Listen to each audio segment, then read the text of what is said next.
Sidlakon ug mapahiyomong kapunon Danao City.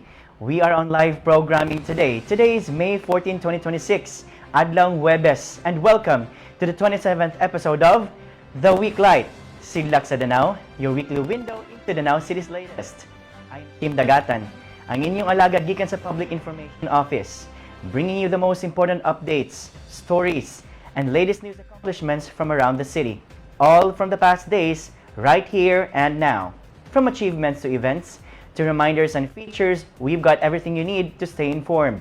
Tungod ang Danao City Government, kinsa top 1 most improved component city sa tibuok Pilipinas, ug Seal of Good Local Governance awardee under the Dorano administration, nagatuo nga ang matag pamilyang Danawanon angay nga adunay access sa tukmang impormasyon aron makabuhat og mas maayong desisyon o mapaayo ang kalidad sa atong kinabuhi.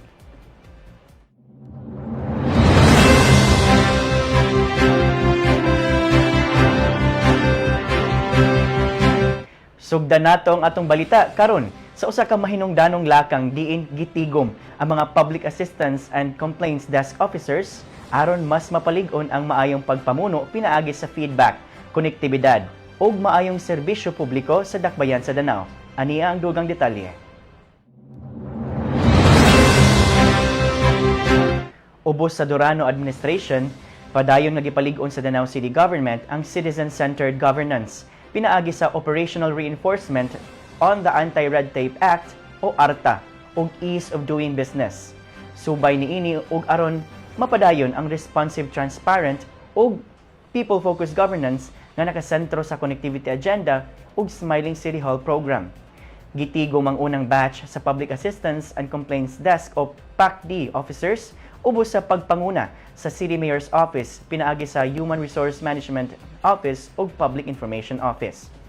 Dinhi gipahinumdum kanila ang dakong papel sa feedback sa pagpaayo sa serbisyo publiko pinaagi sa ARTA Client Satisfaction Measurement o CSM ug sa kasamtanang Danao Naminaw Action Now feedback system. Isip frontline partners sa serbisyo publiko, gilauman nga ang PACD officers mahimong ehemplo sa matinahuron nga pagtabang, hustong paggiya sa mga kliyente ug matinud-anong pagkuha sa feedback nga magpadayon sa pagpalig-on sa koneksyon tali sa gobyerno ug matag pamilyang Danawanon here and now.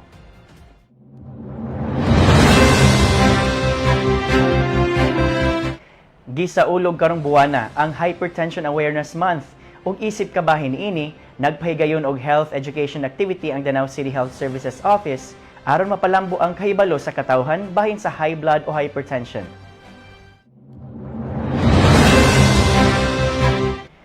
Pinaagi sa kampanyang Be Sure Presyon I Check, malampuson nga nagpahigayon sa Danao City Health Services Office ang usa ka health education activity dito sa Barangay Malapok. Tumong niini nga mapahinumduman ang katawhan sa importansya sa regular nga pagpa-check up sa blood pressure. Tungod kay ang hypertension o high blood giila isip usa ka silent killer. Kasagaran walay klarong sintomas apan mahimong hinungdan sa seryosong komplikasyon sama sa stroke, sakit sa kasing-kasing ug kidney disease kung mapasagdan.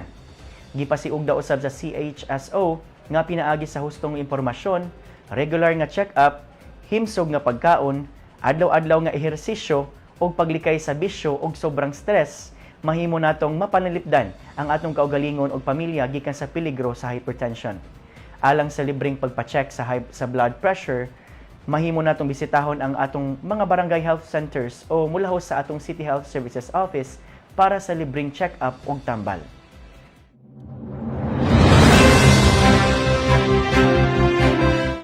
Sa padayon nga pagmintinar sa kahapsay ug kanindot sa atong mga open spaces ug pampublikong lugar, gitigom karong simanaha ang mga Danao Parks and Playground Officers alang sa mas lig-on nga implementasyon sa mga lagda sa pagdumala sa atong parks ug recreational areas.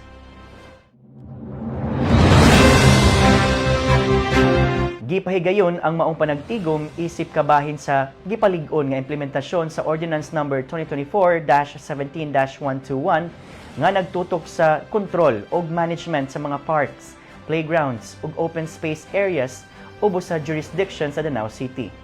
Gihisgutan sa meeting ang hustong paggamit sa og regulasyon sa mga pangpublikong lugar, mga guidelines sa preservation ug maintenance, ingon man ang responsibilidad sa mga Danao Parks and Playground Officers o DPPO sa pagmonitor o pagmintenar niini.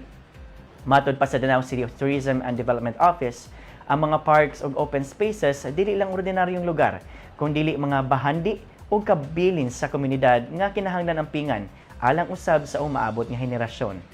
Apan dili lang kinitahas sa atong mga DPPO o sa gobyerno. Responsibilidad usab kini sa matag Danawanon. Pinaagi sa disiplina, paglikay sa pagdaot sa pasilidad, ug pagtabang sa pagpabiling limpyo ug organisado sa atong mga park ug dulaanan. Dako kitang mahatag nga kontribusyon sa atong dakbayan.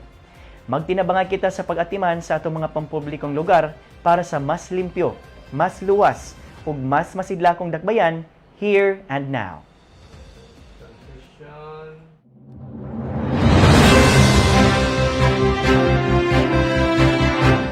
Sa sektor sa employment o livelihood, malampuson nga nakonekta sa lokal nga pamunuan ang katawhan ngadto sa mga nagkadaiyang oportunidad sa trabaho atol sa Local Job Fair 2026. Ania ang highlights. Niadtong Mayo 9, 2026, malampuson nga gipahigayon sa Local Job Fair 2026 sa Kolehiyo de San Antonio de Padua o CSAP. Diin dulan sa 400 ka job seekers ang misanong sa maong kalihukan. Sa maong adlaw, 73 ang na-hired on the spot, samtang ang uban padayon nga naghulat sa sunod nga hugna sa ilang aplikasyon. Nahimo kini pinaagi sa hiniusang paningkamot sa Danao City Government, pinaagi sa Public Employment Services Office o PESO, in partnership with the Department of Labor and Employment o DOLE. SISAP ug nagkadaiyang mga kumpanya ug ahensya nga mitanyag og libuan ka oportunidad sa trabaho. Subay sa connectivity agenda ni Mayor Nito Durano, padayon nga gipalig-on sa lokal nga pamunuan ang koneksyon, tali sa katawhan ug sa mga oportunidad nga maghatag og paglaom, bag-ong sugod ug mas hayag nga kaugmaon alang sa pamilyang Danawanon. Aron updated sa dugang job opportunities, like and follow Public Employment Danao City sa Facebook.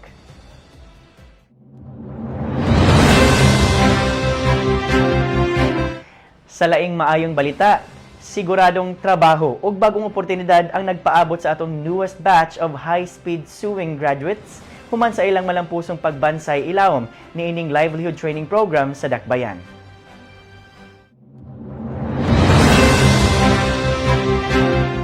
Human sa 21 ka adlaw nga intensive training ug hands-on learning, malampuson nga nakagradwar ang newest batch of trainees nga andam na mosulod sa manufacturing industry uban sa kahibalo sa sewing operations, machine handling, troubleshooting, quality standards ug production skills.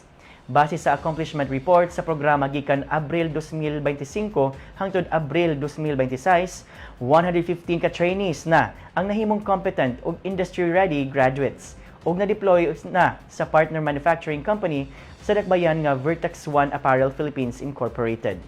Samtang ang bagong batch nga adunay 18 ka graduates, may bisita kang Mayor Nito Durano o isip pasalamat sa padayon nga suporta sa lokal nga panggamhanan niining livelihood initiative nga gisugdan pa ni adtong 2017.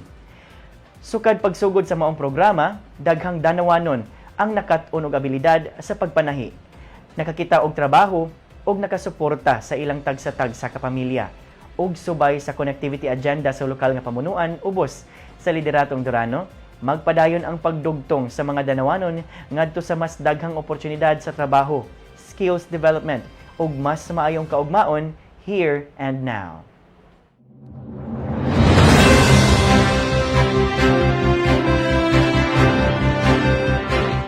Bag-ong mga resolusyon ug pagpasidungog, sentro sa diskusyon sa atong konseho atol sa ilang 39th regular session. Dugang detalye masayran niini nga report.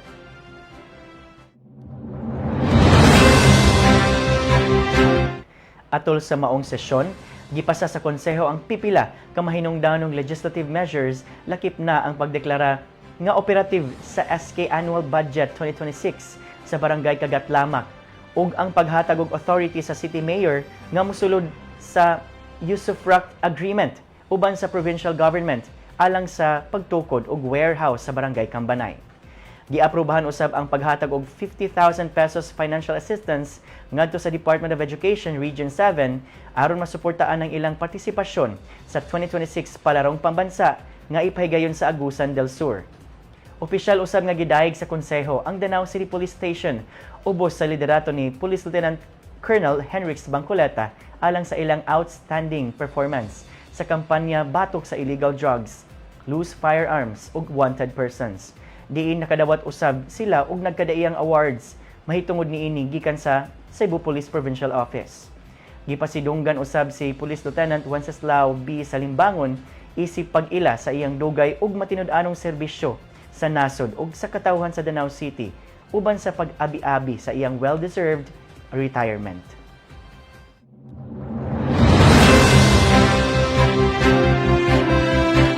Sa sektor sa agrikultura, nagpadayon ang monitoring sa atong mga umahan aron masuta ang epekto sa grabing kainit ug masiguro nga maatiman ang panginahanglan sa atong mga mag-uuma.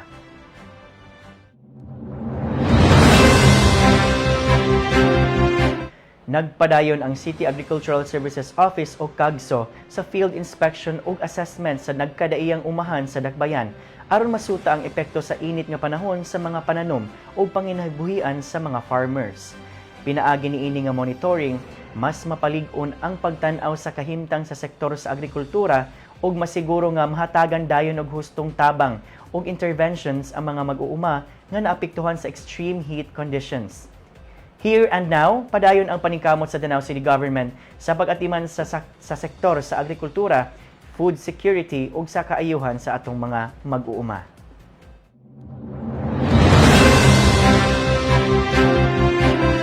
Alang sa atong online bulletin board, please take note of the following announcements ug reminders.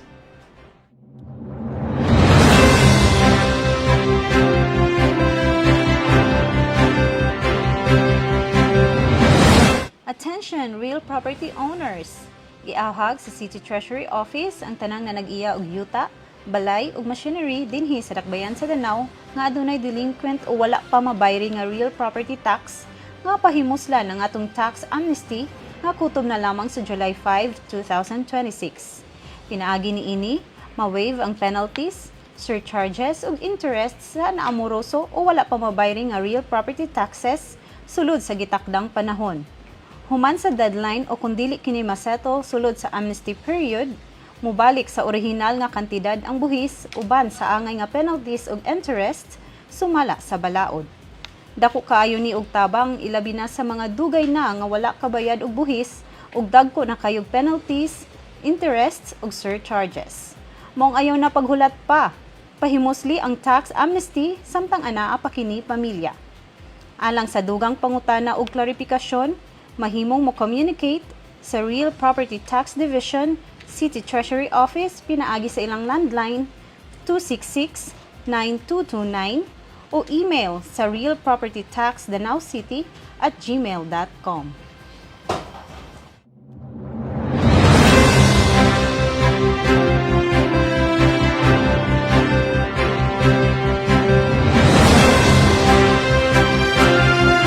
The clock is ticking, pamilyang Danawanon. Importante kaayo ang inyong tingog ug partisipasyon sa maabot nga barangay and sangguniang kabataan elections 2026. Busa kung wala pa nakaparehistro, bisitahan na dayon ang Danao City Office of the Election Officer kon COMELEC nga abli matag Martes hangtod Sabado 8 a.m. to 5 p.m. Karong May 18, 2026 na ang deadline sa registration Danawanon ug ayaw na pagpaabot niini. Types of application nga dawaton sa atong COMELEC mao ang mga mosunod. New registration, including those who are 15 to 17 years old on or before November 2, 2026 para sa barangay and sangguniang kabataan election. Application for transfer, reactivation, correction of entries, inclusion or reinstatement of record, and updating of records for senior citizens and PWD. Para sa dugang detalye, bisitaha ang COMELEC Danao City Cebu online transaction page sa Facebook.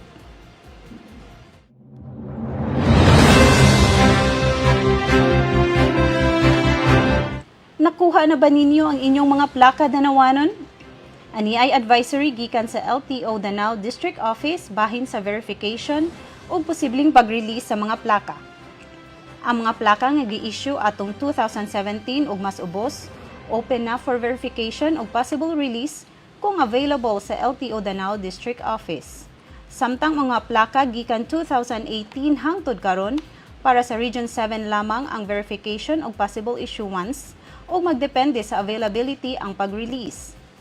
Para sa dugang pangutana o klarifikasyon, mahimong motawag sa LTO Danao, pinaagi sa ilang contact number 0949-794-7338. Gamayng pahinumdum lamang. Dili sakop sa Danao City Government ang buhatan sa LTO. Kung adunay katuyuan o concern, direkta nga mo-coordinate kanila. Abli ang maong buhatan matag Lunes hangtod Biyernes, 8 a.m. to 5 p.m. Daghang salamat.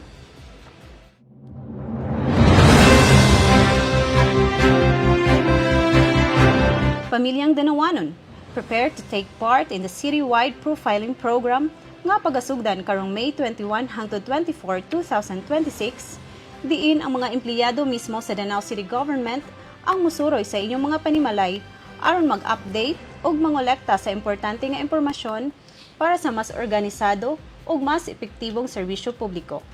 Aron mas masabtan pa ang tumong ug kamahinungdanon sa citywide profiling program, tan-awa kining espesyal nga information video.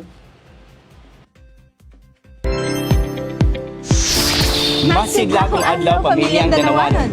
Subay sa connectivity agenda ni Mayor Nick Tudorano ug Vice Mayor Ivy Turano, padayon nga gipalig-on sa Dakbayan sa Danao ang koneksyon tali sa gobyerno ug sa katawhan pinaagi sa Citywide Profiling Program.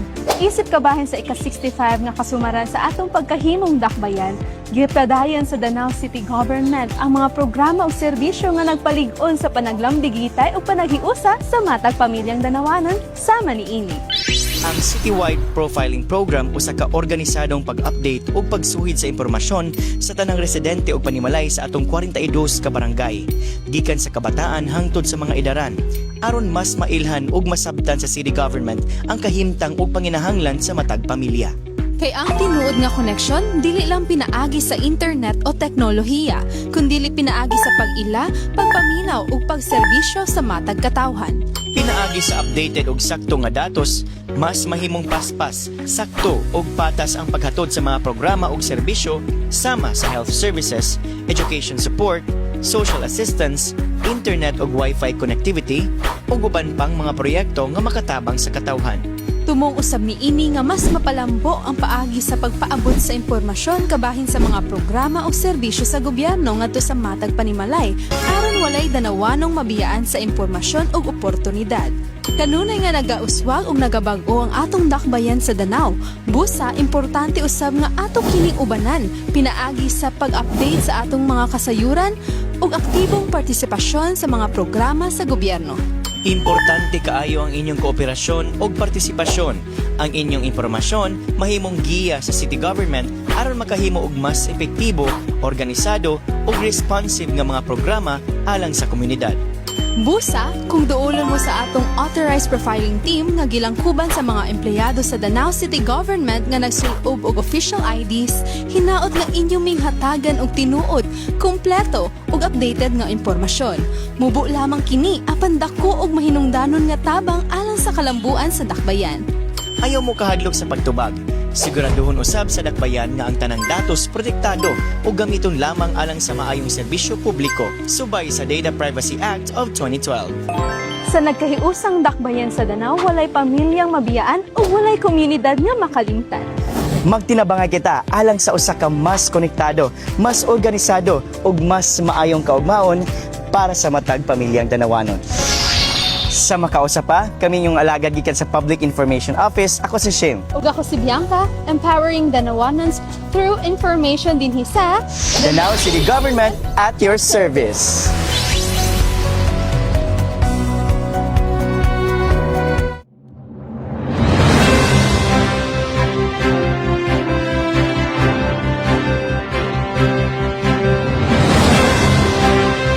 Fire prevention starts with you. Ani ay pipila ka mga fire safety tips gikan sa atong Bureau of Fire Protection aron makalikay kita sa sunog ug sa kadaot nga dala niini. First, never leave cooking unattended. Ang pagluto nga walay nagbantay usa ka sagarang hinungdan sa sunog sa panimalay.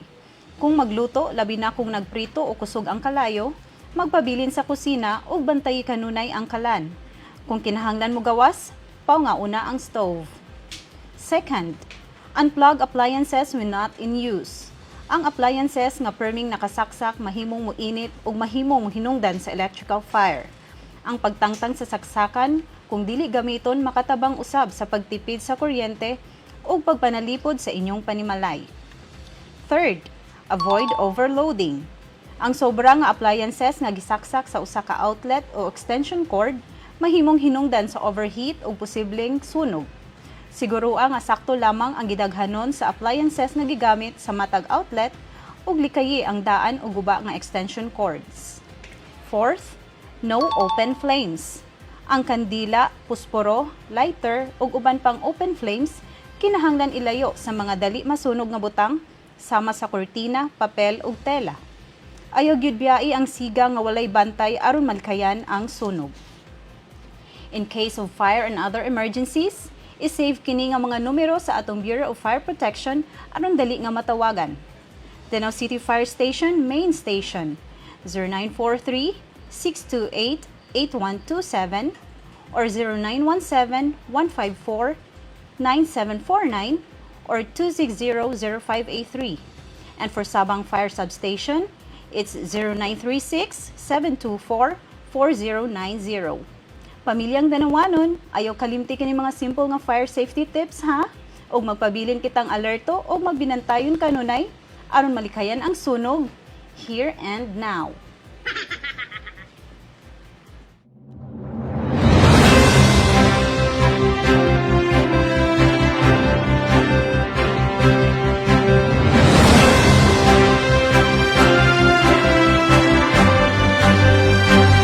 Daghang salamat, Miss Daisy. Ug mao kato atong mga announcements for this week, mga Danawanon. And for this week's feature, tanaw nato kini.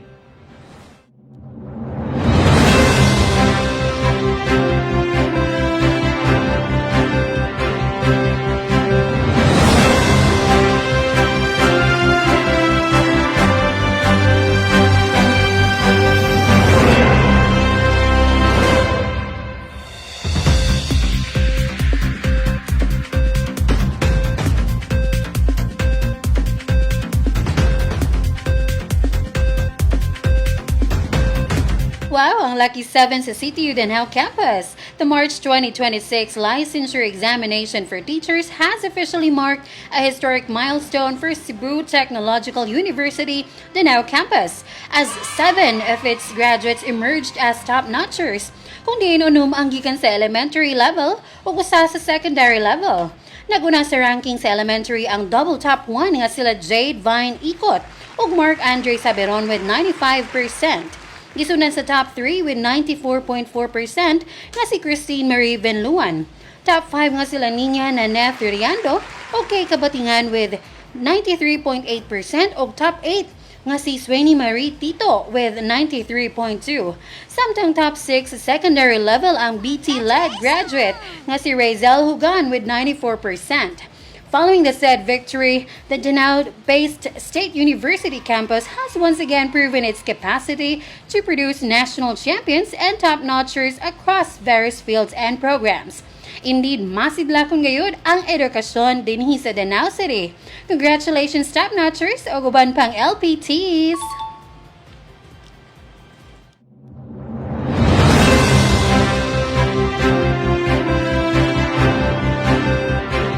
Sa atong Mother's Day special segment sa kanang kuan ba?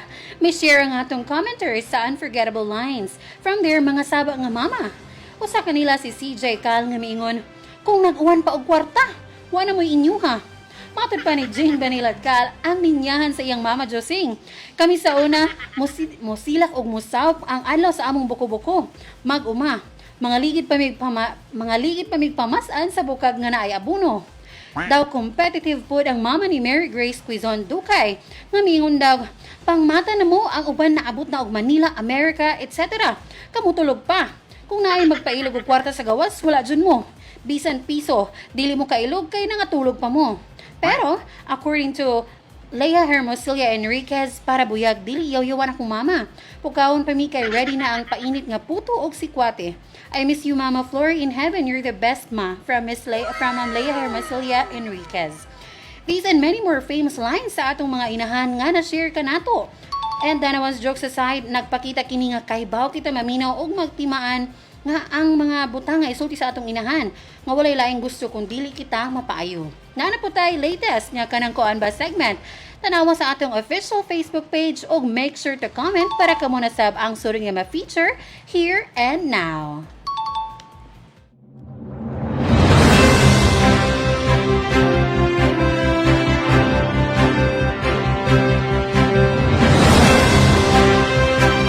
Daghang salamat Jing Baninadkal. Induta atong kanangkuan ba nato. Indot katong mga mama no matiman agi nato ilang mga istorya nato no. Gikan pagkabata hantud nga nanagko na lang. Hantud karon magyaw-yaw gyapon nato mga mama usahay pero pinangganan nato sila. So happy Mother's Day sa atong mga mama. Alright, so mga katong mga features this week og sa laing bahin it's shoutout time. Shoutout. Okay, tanaw na tong mga comments kung naabay nagpa-shoutout. So before nako tanaw ang mga comments sa tanang mga nag-birthday, happy birthday. Sa tanang mga nag-celebrate og mga special occasions, happy anniversary, happy mansary, ug unsa pa nang mga happy all the best para inyo guys. Happy payday. Iyon si Jing ba nila? Happy payday, yeah, of course, di ba? Bisa may dili malipay sa happy payday, especially ako. Bitaw sa tanang mga kuan kaubanan nato no, bitaw og sa mga nanabaho. Happy payday. Bitaw. Okay, tanong itong mga comments. Ningon diri. Shout out to my mama Josing nga nag-celebrate sa iyang 61st birthday. Wow, happy birthday Nanay Josing. Karon ba yang birthday? Pag Sunday, happy birthday, happy birthday. And hearts day nga ni comment og mga hearts si Rainiel Alilin Mata. And Paul Ramirez. Ako amigo nga si Paul Pablo. Oh my gosh. Nakadiri, bitaw. Dagatanon. Okay, Paul Ramirez is my friend, guys. He's an artist. You can check out his songs on Spotify, Paul Pablo. And kauban po na ko siya sa theater no sa amo ang musical play. O sa mga nagtan-aw ganahan mo mga musical play ingon ana, so you can watch our show Hook Up the Musical on June 13 sa SMC Side Sky Hall. So buy your tickets now. Bitaw na-insert yun. Okay, another advance happy birthday Engineer Elsie Mabalcon, celebrating her birthday tomorrow, May 15. Happy birthday, Ma'am Elsie, from Miss Michelle Mondigo. Oh, hi, Miss Mitch pod. Ang atuwa karon sa bitaw. So, happy birthday, Ma'am Elsie. Ma'am Engineer Elsie Mabalcon was also one of my teachers way back in college. So, happy birthday, Ma'am Els. Shout out Kuya Ariel Mangko, happy fiesta baya diha para ugma. Happy fiesta sa among kauban. Wala asa man to Sharon. Si Kuya Ariel Mangko, why invite din ha? Oh, atotong ko ano nun. Okay, and hearts, Danawanon Hearts, Sidlak Danaw Hearts from Lexil Ferrater. And shout out Kabundukan Leo, happy birthday from Jing Banilagkal. Really? Birthday ni Jing? Okay.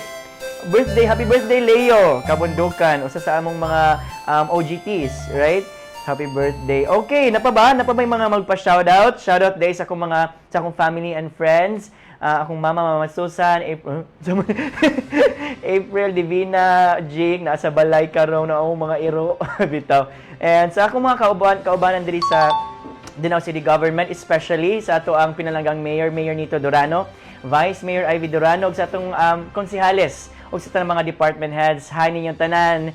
So today is thank God it's Thursday sa mga nag 4-day work week. Og sa atong mga yes. So enjoy the 3-day sana weekend, no? Pero sa atong mga mga emergency o mga frontliners, so of course nag-follow rin po sila sa 5-day work week, no? Hatod karon sa kani ato ang 4-day work week, malalaman niyo sa takdang panahon bitaw. So sa tanang mga nagtan-aw, daghang salamat. Please share this live. And I guess that's it for today. O wala ni mga gusto pang ipa-shoutout din ha? Ha?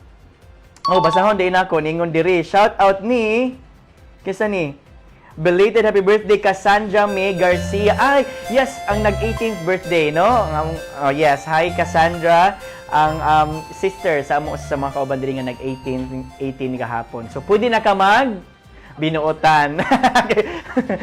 Bitaw. Shout out bestie Jing Banilagkal ingon si Leo Tromata. Si Leo Kabundukan ni ang Leo Tromata. Hi Leo, happy birthday in advance. And shout out kuno bestie, pero dili bestie, beastie. So ingon si Leo, beastie kuno. Okay, daghang kayong salamat guys, and I think that's a wrap for this week on the Week Light Sidlak sa Danao, your weekly window into Danao City's latest. Sa kaalam aduna tay gahom, ug sa tinuod nga serbisyo aduna tay paglaom. If you found something that sparked your interest, i-share kini ato ang balita. Like and follow Danao City Government on Meta and visit danaocity.gov.ph sa Danao City Government's official website. Sa ngalan ni Mayor Nito Dorano, Vice Mayor Ivy Dorano, City officials ug tibuok puwersa sa Danao City Government, kini si Shane Dagatan gikan sa City Information Office reminding you, stay informed, stay involved, stay connected and empowered. Maayong hapon og Sidlak Danao.